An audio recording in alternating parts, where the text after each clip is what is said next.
લગભગ 17 થી 22માં ગુજરાતના ભાગોમાં વરસાદ તો થશે, પરંતુ તારીખ 22 જુલાઈમાં દક્ષિણ ગુજરાતના ભાગોમાં ભારે વરસાદ થવાની શક્યતા રહેશે.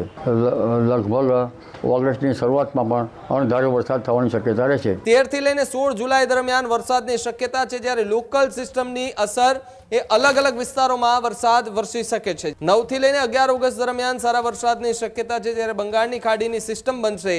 આ જ પ્રકારની તમામ અપડેટ જોવા માટે ન્યૂઝરૂમ ગુજરાતને લાઇક, શેર અને સબસ્ક્રાઇબ કરવાનું ભૂલતા નહીં.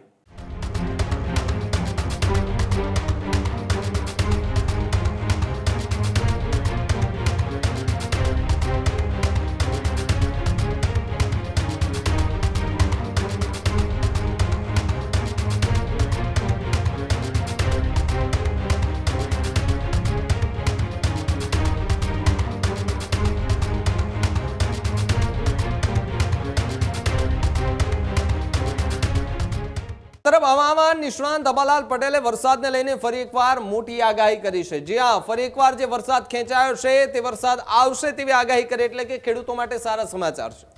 ગુજરાતમાં વરસાદનો વધુ એક રાઉન્ડ શક્ય છે.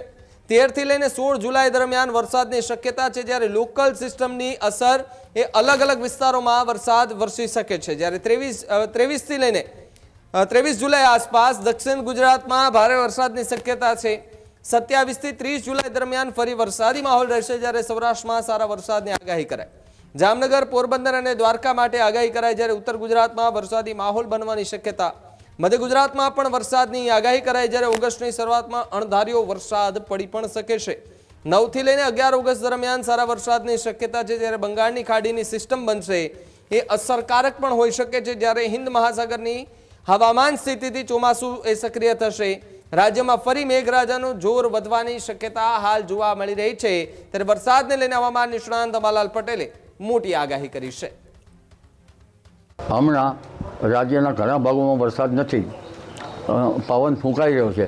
પવન ફૂંકાવાના કારણે જરા પવન ભેજને ઉડાડી મૂકતો હોય છે, એટલે જ્યાં વરસાદ ઓછો છે તેવા ભાગોમાં સિંચાઈ વ્યવસ્થા પણ કરવું પડે.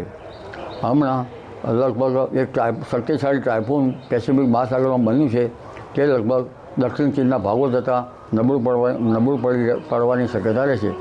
જે નબળું પડતાં બંગાળ ઉપસાગર સક્રિય થશે. તારીખ 13 થી 14 જુલાઈમાં બંગાળનો ઉપસાગર સક્રિય થવાની શક્યતા છે, પણ તેનું વહન લગભગ પૂર્વ ભારતના ભાગોમાં રહેવાની શક્યતા રહેશે.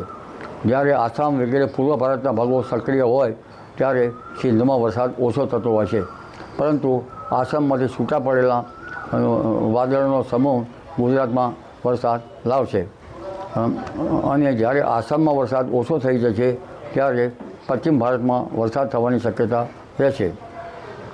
તારીખ લગભગ 17 થી 22માં ગુજરાતના ભાગોમાં વરસાદ તો થશે, પરંતુ તારીખ 22 જુલાઈમાં દક્ષિણ ગુજરાતના ભાગોમાં ભારે વરસાદ થવાની શક્યતા રહેશે.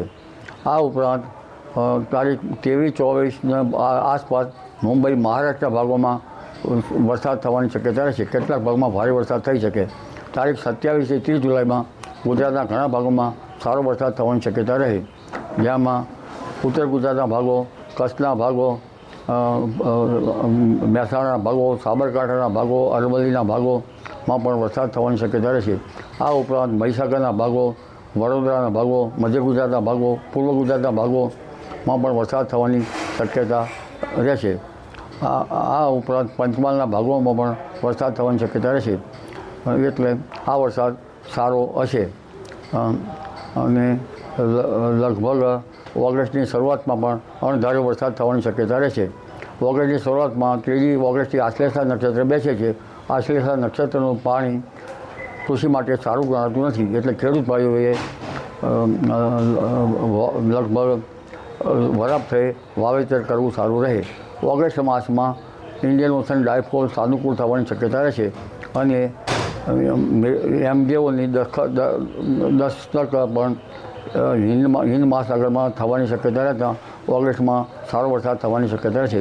ઘણી વખત ઓગસ્ટ માસમાં પણ ભારેથી અતિભારે વરસાદ થયેલો છે, એટલે ઓગસ્ટ માસમાં સારો વરસાદ થવાની શક્યતા ગણી શકાય. જી ખેડૂત ભાઈઓ છે એ ખેતરમાં ડ્રોન ઉડાવતા હોય છે ત્યારે આપણે એક પ્રશ્ન સતાવતો હોય છે કે જે આપણે અત્યાર સુધી જીપીએસ ટેકનોલોજીવાળા ડ્રોન વાપર્યા છે, જેથી કરીને મોબાઈલ ટાવર છે અથવા તો હાઈ ટેન્શન લાઇન પસાર થતી હોય, કોઈ વૃક્ષો હોય, ત્યારે જે જીપીએસ ટેકનોલોજીવાળા ડ્રોન છે એમાં ટકરાય અને ટ્રેસ થાય છે. પણ એગ્રીવન લાવ્યું છે જીએનએસએસ ટેકનોલોજી ડ્રોન, જેથી કરીને એ ડ્રોન છે એ કોઈ જગ્યાએ ટકરાય નહીં, પોતાની રીતે જ ડિસિઝન લે છે અને મૂવ થઈ જાય છે, જેથી કરીને જીએનએસએસ ટેકનોલોજી ડ્રોન છે એ વાપરવાનો આગ્રહ રાખો. હજુ સુધી તમે અમારી ચેનલને સબસ્ક્રાઇબ નથી કરી તો અત્યારે જ ન્યૂઝરૂમ ગુજરાતને સબસ્ક્રાઇબ કરો, ફેસબુક અને ઇન્સ્ટાગ્રામ પર ફોલો કરો.